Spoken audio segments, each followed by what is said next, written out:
कि आज का जो टॉपिक है वो है बोन मैरो फेलियर। क्या इसको दवाई से ठीक कर सकते हैं, ये कराना ही है?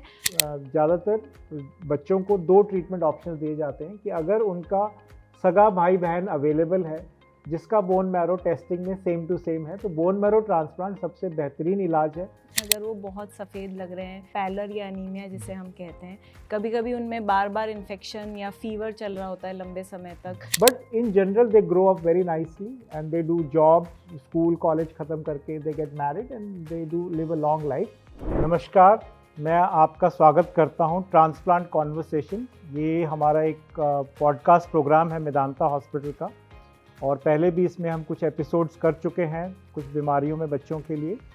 तो आज का टॉपिक हमारे पास है bone marrow failure in children. तो बच्चों में अगर खून बनना बंद हो जाए, बोन मैरो उनका फेल हो जाए, तो उसमें कैसे उसको डील करना है या कैसे उसका इलाज करना है, उसके बारे में आज हम बातचीत करेंगे। और हमारे साथ आज के मेहमान हैं डॉक्टर गार्गी माथुर, एंड ये एक पीडियाट्रिशियन है हमारे गुड़गांव शहर में। She is working in super mart, इनका क्लिनिक है, वहाँ पे काम कर रहे हैं एज ए पीडियाट्रिशियन। डॉक्टर साहब, बहुत बहुत स्वागत हमारे प्रोग्राम में। Thank you. और जैसे कि हमने बोला कि आज का जो टॉपिक है वो है बोन मैरो फेलियर, जिसको कि मेडिकल लैंग्वेज में हम एप्लास्टिक एनीमिया भी बोलते हैं। तो इस पे हम बातचीत करेंगे। तो सबसे पहले हम आते हैं कि जब क्लिनिक में बच्चे आपके पास आते हैं तो कई बार बुखार के साथ आते हैं, जिनको बुखार कई दिनों से चल रहा है, या कई बार बच्चे आते हैं जो कि सफ़ेद दिख रहे हैं, उनका पीले पीले दिख रहे हैं कि ब्लड कम है ऐसा लगता है, या कई बार उनको ब्लीडिंग हो रही है, कोई नीले निशान आ रहे हैं, लाल निशान आ रहे हैं, या बार बार कहीं से ब्लड आ रहा है नोज़ वगैरह से। तो वो ऐसे बच्चे जब आपके पास आते हैं तो आप उनके क्या टेस्ट कराते हैं, और अगर थोड़ा बताइए कैसे अप्रोच करते हैं जब ऐसे बच्चे आते हैं? जी सर, जैसे आपने बताया कि जो बच्चे हमारे पास जनरली आते हैं, अगर वो बहुत सफ़ेद लग रहे हैं, पैलर या अनीमिया जिसे हम कहते हैं, कभी कभी उनमें बार बार इन्फेक्शन या फीवर चल रहा होता है लंबे समय तक, या उनका जनरल फटीग, थकान या बहुत ज़्यादा एक्टिव ना होना भी हमारे पास कंप्लेंट आती है। और एक हम उनमें एक नॉर्मल ब्लड वर्कअप या ब्लड टेस्ट कराते हैं, CBC, जो कंप्लीट ब्लड काउंट, जो हमारा सबसे बेसिक ब्लड टेस्ट है। उसी से ही हम ज़्यादातर पता लगाते हैं कि इन बच्चों के सारे जो बोन मैरो, जो जहाँ से हमारा खून जिस जगह से बनता है, तो मतलब कि जो आप CBC कराएंगे, अगर उसमें रिपोर्ट आए कि हीमोग्लोबिन कम है, वाइट सेल्स भी कम है और प्लेटलेट्स भी कम है, जिसको कि हम मेडिकल भाषा में पैनसाइटोपिनिया बोलते हैं, जब ऐसी सिचुएशन हो और ऐसी रिपोर्ट हो, तो आप फैमिली, पहले तो आप खुद क्या सोचते हैं क्या क्या बीमारी इस बच्चे को हो सकती है, और फैमिली को फिर क्या बताते हैं कि आगे? देखिए, जब भी हमारे पास ऐसी तीनों सेल लाइंस कम होती हैं कि RBCs या हीमोग्लोबिन और WBC और प्लेटलेट, तो हम पहले तो कई ज़रूरी नहीं है कि उसका इमीडिएट ही हमें कोई आगे हमें कई बार इवैल्यूएट कराना पड़ता है। इमीडिएटली हम पेशेंट को सिर्फ इतना, अगर हमने इन्फेक्शंस रूल आउट कर लिए, मान लीजिए सीजनल डेंगू सीज़न है, टाइफाइड है, उनको अगर हमने रूल आउट कर लिया है, हमने उनके सारे वो हटा दिए हैं, उसके बाद हम आगे सोचने के लिए 2 से 3 टेस्ट और कराते हैं, जिसमें कि पेरिफेरल स्मेयर हमारा सबसे ज़रूरी है। एक रेटिकुलोसाइट काउंट भी हम कराते हैं, ये देखने के लिए कि जो हमारे बोन मैरो है उसमें सेल्स बन रही हैं या तो नहीं। बहुत ही अच्छा आपने सजेशन दिया है कि CBC से बहुत कुछ पता चलता है। और साथ में अगर हम ब्लड को माइक्रोस्कोप के नीचे देखें तो उसमें जो पैथोलॉजिस्ट होता है वो देखता है कि उसमें कैंसर सेल्स तो नहीं दिख रहे। अगर उसमें क्लियर कट कैंसर सेल दिख रहे हैं तो इस बच्चे को ब्लड कैंसर हो सकता है और वो एक सीरियस बीमारी है। पर अगर कोई ऐसे सेल्स नहीं है तो ये बहुत अच्छी बात है, पेरेंट्स के लिए अच्छी न्यूज़ है कि ऐसा कुछ नहीं है। दूसरी चीज़ है कि उसमें सेल्स का साइज़ देखते हैं कि छोटे रेड सेल्स हैं कि बड़े रेड सेल्स हैं। अगर बड़े साइज़ के हैं तो कुछ न्यूट्रिशनल एनीमिया वगैरह हो सकता है, तो वो हम देख सकते हैं। तो पेरिफेरल स्मीयर से काफ़ी हमें फ़ायदा होता है।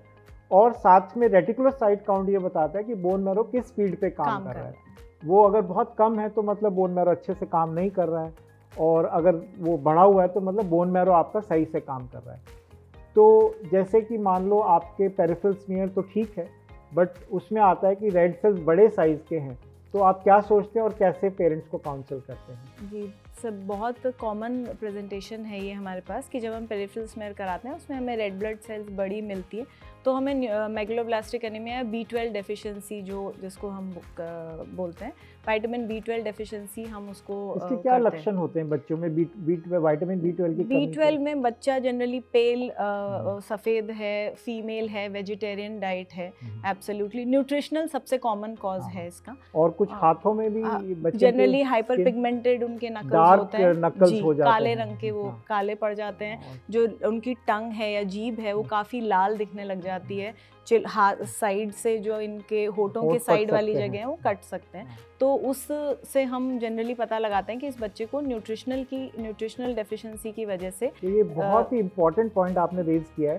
कि इंडिया में जब भी आपकी रिपोर्ट में सब चीज़ें कम हैं, HB, वाइट सेल्स, प्लेटलेट, तो सबसे कॉमन कारण है विटामिन B12 की कमी होना, और वो इजीली ट्रीटेबल है, जो कि डॉक्टर साहब क्लिनिक में ही ट्रीट कर सकते हैं। जनरली इन बच्चों को हम ओरल जो भी सप्लीमेंट्स देते हैं, थोड़ा डाइटरी, सबसे इम्पॉर्टेंट इनका डाइटरी मैनेजमेंट है, वो हम 99% पेशेंट्स में हम क्लिनिक में ट्रीट कर सकते हैं। बट अगर आपको जैसे टेस्ट करते हैं और सब देखते हैं कि ये B12 डेफिशिएंसी नहीं है, और आपको लगता है कि नहीं ये तो अब कुछ बड़ी बीमारी हो सकती है, तो आप कब क्या करते हैं, अगले स्टेप्स क्या लेते हैं? देखिए, सबसे पहले तो जब हमने न्यूट्रिशनल, इन्फेक्शियस ये सब कॉजेज़ रूल आउट कर लिए हैं और हम कुछ और सोच रहे हैं, मान लीजिए ल्यूकीमिया, लिम्फोमा, तो उसके बाद हमें पेशेंट को आपके पास या हेमेटोलॉजिस्ट के पास रेफ़र करना पड़ता है। रेफरल पेशेंट के लिए काफ़ी मुश्किल चीज़ है। एकदम से जब हम उसे कहते हैं कि भाई अब आपको एक आगे डॉक्टर साहब के पास दिखाना पड़ेगा, तो पहले तो उन्हें इनकी एक जनरल काउंसलिंग इम्पॉर्टेंट है कि आगे का इवैल्यूएशन हम बीमारियों को पता लगाने के लिए कर रहे हैं कि आपकी ये रिपोर्ट क्यों आई है, और उन सब का इलाज होता है। ऐसा नहीं है कि वो अगर बीमारी निकल गई तो वो पैनिक सिचुएशन से उनको बचाना ज़रूरी है। क्योंकि ख़राब रिपोर्ट देख के, और जैसे ही कैंसर वर्ड का इस्तेमाल होता है या ऐसा कुछ हम हिंट भी देते हैं, फैमिली बहुत डर जाती है और उनको लगता है कि ये तो अब इनक्योरेबल है, हमारे बच्चे को बहुत बड़ी बीमारी हो गई, ठीक नहीं हो सकता। तो पीडियाट्रिशियन का बहुत बड़ा रोल है उनको रीअश्योर करना कि जो भी बीमारी निकलेगी उन सब का ट्रीटमेंट संभव है, इलाज है, और वो ऐसा बता के आप उनको काउंसल करके बड़े हॉस्पिटल भेजते हो जहाँ पर कि फर्दर टेस्ट हो सके। तो हम लोग एक बोन मैरो टेस्ट करते हैं, हम उन्हें बायोप्सी भी हमेशा एडवाइस करते हैं कि bone marrow and bone marrow biopsy दोनों होने चाहिए, और फिर उसके बाद हम उनको आपके पास भेजते हैं। तो बोन मैरो बायोप्सी जो होती है उसमें हम देखते हैं कि कितना % बोन मैरो काम कर रहा है। अगर वो 25% से कम काम कर रहा है तो ये अपने आप रिकवर नहीं होगा, इसमें कुछ ना कुछ ट्रीटमेंट की ज़रूरत है। और अगर उससे ज़्यादा है तो कई बार खुद रिकवर कर सकते हैं, थोड़ा वेट एंड वॉच करना है, थोड़े हफ्तों के बाद बोन मैरो काम करने लगता है, जैसे कि इन्फेक्शंस वगैरह में हो जाता है या दवाई के साइड इफ़ेक्ट से हो जाता है। तो ये तो हो गया कि आपने बोन मैरो टेस्ट कर लिया, उसमें डायग्नोज हो गया कि ये एप्लास्टिक एनीमिया है। तो एप्लास्टिक एनीमिया जो बच्चों में होता है ये 2 तरीके का होता है, एक होता है एक्वायर्ड एप्लास्टिक एनीमिया, दूसरा होता है कि जेनेटिक या इनहेरिटेड। तो एक्वायर्ड जो है ये इम्यून प्रॉब्लम है, इसमें आपका जो इम्यून सिस्टम है वो ही आपके बोन मैरो को डैमेज कर रहा है, बोन मैरो के सेल्स को ख़त्म कर रहा है, धीरे धीरे आपका बोन मैरो फेल हो जा रहा है। तो एक्वायर्ड एप्लास्टिक एनीमिया में ज़्यादातर बच्चों को 2 ट्रीटमेंट ऑप्शन दिए जाते हैं कि अगर उनका सगा भाई बहन अवेलेबल है जिसका बोन मैरो टेस्टिंग में सेम टू सेम है, तो बोन मैरो ट्रांसप्लांट सबसे बेहतरीन इलाज है, जिसमें करीब 20 से 25 दिन में आपका ब्लड बनना शुरू हो जाता है। पेशेंट को 20 दिन हॉस्पिटल में एडमिट रहना पड़ता है और उसके भाई या बहन से हम बोन मैरो दे के ट्रांसप्लांट कर देते हैं। पर दूसरा जो ऑप्शन है, जिनके पास फुल मैच डोनर ना मिले, तो उनमें इम्यून सप्रेसिव थेरेपी, मतलब इसमें आपका इम्यून सिस्टम सुपर एक्टिव है जो आपके बोन मैरो को मार रहा है, तो उसको हम दबा देते हैं दवाइयों से, जैसे कि एंटीथाइमोग्लोबुलिन और साइक्लोस्पोरिन दवाई से, और उससे कई बार आपका बोन मैरो फिर से काम करने लगता है करीब 4 से 6 महीने में, और ब्लड बनना शुरू हो सकता है। कुछ लोग जिनके लिए फैमिली में जब फुल मैच डोनर नहीं मिलता, सगे भाई बहन नहीं है, तो उनके लिए भी ट्रांसप्लांट का ऑप्शन है। अगर हम डोनर फैमिली के बाहर अगर हमें कोई डोनर मिल जाए जो कि फुल मैच है, तो उसको बोलते हैं मैच्ड अनरिलेटेड डोनर ट्रांसप्लांट, उसके रिजल्ट्स भी काफ़ी अच्छे हैं। पर अगर ये दोनों स्थिति नहीं होती हैं कि भाई बहन भी नहीं है और फैमिली के बाहर भी डोनर नहीं है, तो इम्यूनोसप्रेसिव थेरेपी का भी ट्रीटमेंट है जिससे कुछ लोग रिकवर कर सकते हैं। अब आते हैं जेनेटिक पार्ट पे। तो आप अपने क्लिनिक में कब सोचते हैं कि ये पैनसाइटोपिनिया वाला बच्चा है जिसका सब कुछ कम है, वाइट सेल्स, प्लेटलेट्स और हीमोग्लोबिन, तो क्या इसको जेनेटिक कुछ प्रॉब्लम हो सकती है? सर जनरली जो अगर हमें पैनसाइटोपिनिया मिलता है बच्चे की रिपोर्ट में, तो हम उसका एक फ़िज़िकल एग्जामिनेशन करते हैं। उस एग्जामिनेशन में हम देखते हैं कि उसको कोई स्केलेटल मैल्फॉर्मेशन या कोई लिम्ब या हाथ पैरों में कोई अनोमली तो नहीं है, कि कोई एक्स्ट्रा थंब है, कोई रेडियस छोटी है, या हम उनके कई बार क्लेफ्ट लिप या क्लेफ्ट पैलेट होता है, कभी कभी उनके हार्ट डिजीज़ या जैसे दिल में छेद होना, इस तरह की बीमारियां होती हैं। और अल्ट्रासाउंड वगैरह हम जब कराते हैं उनका, तो कई बार किडनी डिफेक्ट्स भी उनमें मिलते हैं। तो उस तरह से हम उन्हें जैसे जो फैनकनीज एनीमिया वगैरह जो इनहेरिटेड डिसऑर्डर्स हैं, तो उसको हम डायग्नोज फिजिकल एग्जामिनेशन से और कुछ टेस्ट्स के द्वारा करते हैं। तो ये बहुत इम्पॉर्टेंट आपने मैसेज दिया है कि जेनेटिक जो डिसऑर्डर्स होते हैं इनमें कई बार कारण हो सकते हैं जो कि जिनका इलाज काफ़ी अलग है, और इसको पिकअप करने का काफ़ी आसान तरीका है कि जैसे ही क्लिनिक में बच्चा आता है हम उसको देखते हैं। तो जैसे फैनकन एनीमिया सबसे कॉमन कॉज है, सबसे कॉमन बीमारी है जिसमें बोन मैरो फेल हो जाता है। उसमें बच्चे की हाइट छोटी होगी, बच्चे की डार्क स्किन होगी, फैमिली में बाकी सब लोग उससे 1 या 2 शेड गोरे हैं, उस बच्चे का रंग सांवला है फैमिली के बाकी मेंबर्स के कंपैरिजन में, और उसकी शक्ल ट्रायंगुलर होगी, ट्रायंगुलर सा फेस होगा, माउथ छोटा होगा, उसके हाथ में जैसे आपने बताया कि अंगूठा शायद ना हो या एक्स्ट्रा उंगली हो, या उसका हाथ छोटा हो, तो ये सब चीज़ें हो सकती हैं, या उसको किडनी की, हार्ट की प्रॉब्लम हो। तो ये सारे सिम्टम्स हैं कि ये जेनेटिक प्रॉब्लम हो सकता है। और फैनकन एनीमिया जो है ये सबसे कॉमन है, पर इसके अलावा कुछ और भी जेनेटिक कॉजेज़ होते हैं, जैसे कि डायमंड ब्लैकपन एनीमिया, जिसमें कि बच्चे को क्लेफ्ट लिप या क्लेफ्ट पैलेट होता है, और सबसे पहले लाल खून बनना बंद होता है उनका, प्योर रेड सेल एप्लेजिया, सिर्फ रेड सेल्स बनने बंद हो जाते हैं। इसके अलावा शॉमन डायमंड सिंड्रोम होता है जिसमें कि उनको हाजमा खराब होता है, तो पैनक्रियाज ठीक से काम नहीं करते, तो डायरिया रहता है जिसकी वजह से उनको प्रॉब्लम होता है। तो जो खास बात है फैनकन एनीमिया में जब ये है कि इनको जब हम बोन मैरो ट्रांसप्लांट ही इसका एक इलाज है, पर ये कीमोथेरेपी को बहुत अच्छे से टॉलरेट नहीं कर पाते। कीमोथेरेपी उनको सहन शक्ति कम होती है जिससे उनको बहुत ज़्यादा साइड इफ़ेक्ट्स होते हैं। तो इनके ट्रांसप्लांट में कीमोथेरेपी की डोज बहुत कम देनी पड़ती है, और अगर रेडिएशन का इस्तेमाल है या तो रेडिएशन अवॉइड हो या बहुत कम डोज में रेडिएशन दी जाए, तो ये ट्रांसप्लांट टॉलरेट कर सकते हैं। तो अगर हमने ट्रांसप्लांट किया और अंडरलाइंग फैनकनी नहीं डायग्नोज किया, तो ट्रांसप्लांट में फुल डोज कीमोथेरेपी से बहुत ज़्यादा साइड इफ़ेक्ट्स हो सकते हैं। तो मैं आपके पास वापस आता हूं कि फैनकन एनीमिया का एक हिस्सा तो ट्रांसप्लांट है कि बोन मैरो फेल हो गया, हमने ट्रांसप्लांट से ठीक कर दिया, पर उसकी मैनेजमेंट के बाकी हिस्से जो बाकी सिस्टम्स हैं उनके लिए पीडियाट्रिशियन की बहुत ज़रूरत है। सर इन बच्चों को हमें वैक्सीनेशंस देने पड़ते हैं, इनके लिए हमें जेनेटिक काउंसलिंग करनी पड़ती है, क्योंकि अगर कोई भी डिसऑर्डर इनहेरिटेड है या जेनेटिक है तो आगे आने वाले बच्चों में भी सेम बीमारी हो सकती है। तो जनरली हम उन्हें जो भी हेमेटोलॉजिस्ट या उनके पास भेजते हैं, एक तो इनका अलग बोन मैरो ट्रांसप्लांट का तरीका अलग होता है, दूसरा उसके बाद उनकी एक जेनेटिक काउंसलिंग करनी पड़ती है कि उन्हें उसमें उनके लिए आप लोग कुछ इनको जो आप एडवाइस करते हैं वो तो हम आमतौर पे हम लोग म्यूटेशन टेस्ट कराते हैं कि कौन सा जेनेटिक डिफेक्ट है, फैनकन एनीमिया की म्यूटेशन है या डिस्केरोटिसिस कंजेनाइटा की म्यूटेशन है या डायमंड ब्लैकपन की म्यूटेशन है, तो टेस्ट में आ जाता है कि ये वाली म्यूटेशन है, वो रिपोर्ट उनके पास होती है। तो वो आपको वो दिखा सकता है कि हाँ हमारा ये डायग्नोसिस है। तो आप उनको कैसे एडवाइस करते हैं गायनेकोलॉजिस्ट से कब मिलना अगली प्रेगनेंसी में, या कब टेस्ट कराना है उनको? जब भी इस तरह के पेशेंट में अगर कोई इनहेरिटेड डिसऑर्डर होता है, तो जब वो नेक्स्ट टाइम कंसीव कर, अब पहले तो उन्हें कंसीव करने से पहले ये पता लगाना होता है कि उन्हें किस तरह की ये बीमारी एक्स लिंक्ड है, डोमिनेंट है, किस तरह से ये रिसेसिव है, हर पीढ़ी में हर बच्चे में होगी, कितने % चांसेस हैं। और जब वो कंसीव कर लेते हैं तो उनके बाद जो उनके गायनेकोलॉजिस्ट होता है उन्हें ये बात बतानी होती है कि हमारे एक सिबलिंग में इस तरह से ये वो है। तो 3rd मंथ ऑफ प्रेगनेंसी में ज़्यादातर हम प्रीनेटल टेस्टिंग कर सकते हैं।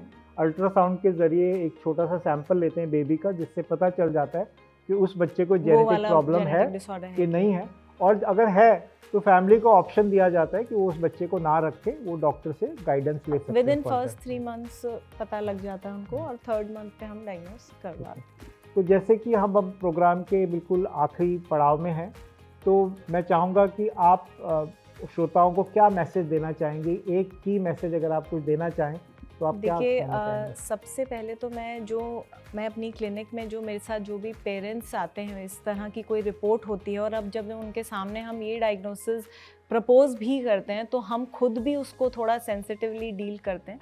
एंड पेरेंट्स को हम हमेशा यही काउंसिल करते हैं, एक तो हम उनको राइट एंड अर्ली टाइम पे if we can refer them to a hemato oncology centre जहाँ पे उनका बोन मैरो ट्रांसप्लांट हो जाए। बोन मैरो ट्रांसप्लांट कोई बहुत बड़ी जिससे उन्हें ये काउंसिल करना पड़ता है कि जो भी इलाज हम उन्हें करा रहे हैं वो क्योर है, लेकिन फिर भी उनके मन में जो भी डाउट्स होते हैं जो कि सर आप मेरे से बेटर कर पाएंगे। एक और कॉमन प्रॉब्लम जो आती है कॉस्ट, वो आपसे पूछते हैं, वो तो सबसे पहला सवाल हमें यही होता है कि मैम ये जो पहला सवाल होता है कि क्या इसको दवाई से ठीक कर सकते हैं, ये कराना ही है।